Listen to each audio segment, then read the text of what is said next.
నమస్తే, welcome to legend TV. ప్రస్తుతం నాతో పాటు బీఆర్ఎస్ నాయకురాలు పావని గౌడ్ గారు ఉన్నారు. మాట్లాడే ప్రయత్నం చేద్దాం. ఇటీవల బీసీ రిజర్వేషన్ కి సంబంధించి పెద్ద చర్చ జరుగుతా ఉంది. ఏదైతే సర్వే జరిపిర్రో రాష్ట్ర ప్రభుత్వం, ఇది టోటల్ ఫేక్ అంటూ కూడా బీసీలు రోడ్ ఎక్కిన పరిస్థితి కనపడతా ఉంది. అసలు మాట్లాడే ప్రయత్నం చేద్దాం. నేను అసెంబ్లీలో కూడా ఖచ్చితంగా ఈ సర్వేతోనే, ఈ సర్వే రిపోర్టులతోనే మేము స్థానిక సంస్థలకి వెళ్ళనున్నామంటూ కూడా ఆయన డిక్లేర్ చేసిన పరిస్థితి. సో అసలు ఏం జరుగుతుంది రాష్ట్రంలో తెలుసుకుందాం. నమస్తే. నమస్తే. ప్రధానంగా మరి ఈ బీసీ సర్వే అనేది మీరేం చెప్తున్నారు? యాక్సెప్ట్ చేయగలరు?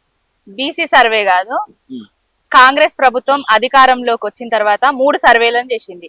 ఒక ప్రజాపాలన పత్రాలు అనేసి దరఖాస్తులు తీసుకున్నది, ఇంకొకటి ఏంది ఆ కులగణన అనేసి మళ్ళీ ఒక దరఖాస్తులు ఇంటి దగ్గరికే గవర్నమెంట్ ఆఫీసర్లను పంపించి వాళ్ళ మీదికి జనాలు తిరగబడేదాకా తీసుకొని వచ్చారు. ఎందుకంటే 70-80 పాయింట్లను తీసుకొచ్చి అసలు కులగణకు సంబంధం లేని పాయింట్లను చేర్చి అసలు కులగణనకు సహకరించని పరిస్థితిని తీసుకొని వచ్చారు. ఇంకొకటి గ్రామ సభలు పెట్టి మళ్ళా దరఖాస్తులు దస్తావేజులు మళ్ళా వేసిండ్రు. అన్ని ఏంటంటే ఎగ్గొట్టడానికి, ఎగవేతల కోసమే రేవంత్ రెడ్డి అనేటోడు ఇవన్నీ చేస్తున్నాడు. కులగణన అనేది తప్పుల తడక. నిన్న ఏదైతే చేసిండ్రో అత్యవసరంగా అసెంబ్లీ సమావేశాలు అనేసి ఒకటి పెట్టిండ్రు. ఆ పెట్టింది కూడా ఉత్తమ్ కుమార్ రెడ్డి చదివిన స్క్రిప్ట్ ను బట్టి గారు, రేవంత్ రెడ్డి గారు 3 ప్లేసులల్లా వేరు ప్లేసులల్లా ఒకటే స్క్రిప్ట్ చదివిండ్రు. బీసీల గొంతులను కొయ్యడానికే కాంగ్రెస్ చూస్తున్నది, రేవంత్ రెడ్డి చూస్తున్నాడు. ఖచ్చితంగా అంటే 42% రిజర్వేషన్ మేము అనుకూలంగానే ఉన్నామంటూ కూడా మాట్లాడుతూనే ఒక పక్క 56% ఇప్పుడు బీసీలు ఉన్నారు అంటూ కూడా ఏదైతే లెక్కలు చూపిస్తా ఉన్నారు. దీనికి సంబంధించి మీరు ఏం చెప్పదలుచుకున్నారు? అంటే చాలా తగ్గిర్రు, 22 లక్షల మంది బీసీలు తగ్గిర్రు ఇప్పటికి అని చెప్పి చెప్తా ఉన్నారు లెక్కల్లో. అంటే అదర్స్ ఏమో 8% నుంచి 13% పెరుగుతారు. బీసీలేమో, బీసీల జనాభా ఏమో 61% ఉన్న బీసీలు 56% తగ్గుతారు. అంటే వీళ్ళు పెళ్లిళ్ళు చేసుకుంటలేరా, కాపురాలు చేస్తలేరా, పిల్లలను కంటలేరా, మరి అంటే చనిపోయినరా, కరోనా వస్తే మా బీసీల కుక్కలకే వచ్చిందా, మరి ఏమొచ్చింది ఏమైంది అనేది రేవంత్ రెడ్డికే తెలవాలి. ప్రీ ప్లాన్డ్ గా చేసిండు రేవంత్ రెడ్డి అనేటోడు. ఏంటంటే మేము వస్తాము, కామారెడ్డి బీసీ డిక్లరేషన్ అనేసి ఒకటి పెట్టిండు. బీసీ కమిషన్ నివేదిక ఆధారంగా మేము అధికారంలోకి వచ్చిన వెంటనే 22% ఉన్నదాన్ని 42% పెంచుతాము అని చెప్పిండు. దాన్ని తప్పించుకోవడంలో భాగంగానే కులగణన తప్పుల తడకగా బీసీలను తక్కువ జనాభా ఉన్నట్టుగా చూపించిండు. ఇప్పుడు 51% చూపించినా, 46% చూపించినా, ఇప్పుడు 42% ఎగ్గొట్టడానికే ప్రయత్నాలు చేస్తున్నాడు. 60% పైన ఉంటేనే కదా నువ్వు 42% ఇస్తావు. ఆ 42% ఇవ్వకుండా రిజర్వేషన్లను ఇప్పుడు 51, 56, 44, 45 అని చూపిస్తున్నాడు. రేవంత్ రెడ్డి ఎగ్గొట్టే ప్లాను బీసీల గొంతులను కోస్తున్నాడు. రేవంత్ రెడ్డి బీసీల గొంతు కోస్తే మరి ప్రభుత్వం మీద వ్యతిరేకత రాదు. ఎందుకంటే వీళ్ళే కదా 42% ఇస్తానన్నది. కామారెడ్డి డిక్లరేషన్ గురించి మనం మాట్లాడుకుంటే అసలు 42% ఇస్తానన్నది కాంగ్రెస్ పార్టీ. మరి ఇప్పుడు లేదు, ఎగ్గొట్టడానికి చూస్తే నిజంగా ఎగ్గొట్టితే మరి బీసీలకి ఆగ్రహం రాదా? ఇప్పుడు బీసీలకు ఆగ్రహం కాదు, తెలంగాణ రాష్ట్రం మొత్తం ఆగ్రహ జ్వాలలల్లో కొట్టుకుపోతుంది కాంగ్రెస్ పార్టీ, రేవంత్ రెడ్డి అనేటోడు. కాంగ్రెస్ పార్టీ ఒక బీసీలనే కాదు, యావత్ తెలంగాణ సమాజాన్ని నిండా ముంచింది. తెలంగాణ ప్రజలకు 420 హామీలను ఇచ్చింది, 6 గ్యారంటీలను ఇచ్చింది. ఆ 6 గ్యారంటీలను 420 హామీలను డైవర్ట్ చేయడానికే తాపకొక ఎత్తు వేస్తున్నాడు రేవంత్ రెడ్డి అనేటోడు. ఇప్పుడు మళ్ళీ బీసీ రాగాన్ని ఎత్తుకున్నాడు. ఆ బీసీ రాగం కూడా తప్పులాగానే తాళం చేస్తున్నాడు. అంతే తప్ప ఏం లేదు. బీసీలకు రేవంత్ రెడ్డి గాని కాంగ్రెస్ గాని చేసింది ఏం లేదు. చేస్తున్నది అన్యాయం తప్ప న్యాయం అయితే చేస్తలేరు. ప్రతి ఒక్క బీసీ బిడ్డ దీన్ని గమనిస్తున్నాడు. ప్రతి ఒక్క ముస్లిం సోదరుడు కూడా దీన్ని గమనిస్తున్నారు. వేరే వాళ్ళు పెరుగుతారు ఎట్లా, ఈ జనాభా తగ్గుతుంది ఎట్లా? ముస్లింల జనాభా తగ్గుతుందా ఎక్కడన్నా? బీసీల జనాభా తగ్గుతుందా? ఎస్సీల జనాభా తగ్గుతుందా? అంటే ఎస్సీలు, బీసీలు, ముస్లింలు పెళ్లిళ్ళు చేసుకుంటలేరా? మరి ఎందుకు తగ్గుతుంది? మరి ఓసీలది ఎట్లా పెరిగింది? అది రేవంత్ రెడ్డికే తెలవాలి. ఆయన రాజకీయం కోసమే, ఆయన ఆలోచనల అనుగుణంగానే కులగణన చేసిండు. కానంటే ఒక విషయం, అంటే ఇప్పుడు మీరు అంటున్నారు బీసీల జనాభా తగ్గింది అంటూ కూడా, అంటే ఇందులోనే బీసీ ముస్లిం, బీసీ హిందూ అంటూ కూడా ఒక సెపరేట్ కేటగిరీ క్రియేట్ చేశారు. దీనికి సంబంధించి మీ అభిప్రాయం? ఇప్పుడు హిందూ బీసీలు 51% ఉన్నోళ్ళు 2024లో ఇప్పుడు 46% తగ్గిపోయారు. ఇక ముస్లిం బీసీలు 10% ఉన్నోళ్ళు అదే 10% ఉన్నారు. అంటే వీళ్ళు తగ్గిపోతారు, వాళ్ళు పెరిగిపోతారా? ఇక్కడ చూస్తేనే, లెక్కల ప్రకారం చూస్తేనే తప్పని తెలిసిపోతున్నది కదా. ఈ అందరినీ కలిపితేనే కదా 61% పోతది. ఆ 61% ఉన్నది 56% చూపిస్తున్నారు. అంతే తప్ప ఏం లేదు. తగ్గించి చూపించే ప్రయత్నము, రిజర్వేషన్ ను 42% రిజర్వేషన్ ను ఎత్తేసే ప్రయత్నంలో భాగంగానే ఇవన్నీ చేస్తున్నారు రేవంత్ రెడ్డి. మాట అంటున్నారు రేవంత్ రెడ్డి. అంటే గత సర్వేలో ఒక రోజు సర్వే చేసిండు ముఖ్యమంత్రి, కానీ మేము ఒక్క రోజులో చేసిన సర్వే కాదు ఇది, దాదాపు నెలలు పట్టింది మాకు సర్వే చేయడానికి. మేము అబద్ధం ఎందుకు చెప్పదలుచుకుంటాం, ఖచ్చితంగా ఉన్న లెక్కలు ఇవన్నీ కూడా, మేము చేసిన లెక్కలు ఇవన్నీ కూడా అంటూ కూడా మాట్లాడుతా ఉన్నాం. ఇప్పుడు ఆయన చెప్పింది ఎంత తప్పు అనేది, ఎంత తప్పుగా మాట్లాడుతాడు అనేది నిన్న ఏదైతే జరిగిందో అఫీషియల్ వెబ్సైట్ లా సమగ్ర కుటుంబ సర్వే కేసీఆర్ గారు చేసింది, తెలంగాణ సీఎంఓ వాళ్ళు డిలీట్ చేసిండ్రు. మొన్నటి వరకు ఉన్నది, నిన్నటి వరకు అది డిలీట్ చేసిండ్రు. ఎందుకంటే కాంగ్రెస్ లో ఉన్న ఎమ్మెల్యేలు, ఎమ్మెల్సీలు, బీజేపీలో ఉన్న ఎమ్మెల్యేలు కూడా ఆ సమగ్ర కుటుంబ సర్వే లిస్టు తీసి బీసీలు అనేటోళ్ళు అప్పుడు వెరిగిండ్రు. ఇప్పుడు మీరు కులగణన చేసి బీసీలను తగ్గించి చూపిస్తున్నారు అనేసి అందరూ ఈ ప్రభుత్వం మీద, రేవంత్ రెడ్డి మీద దుమ్ము రేపుతున్నారు. సొంత పార్టీ ఎమ్మెల్సీ తీన్మార్ మల్లయ్యనే ఆయన స్టూడియో సాక్షిగా చెప్పిండు కదా, కేసీఆర్ గారు చేసిన సమగ్ర కుటుంబ సర్వే బేస్ట్, రేవంత్ రెడ్డి చేసిన కులగణన సర్వే వేస్ట్ అనేసి అన్యాయం చేస్తున్నాడు బీసీలకు. ఇంకొకటి, ఒక్క రోజులనే చేసిండా, 2 రోజులే చేసిండా కాదు కేసీఆర్ గారు.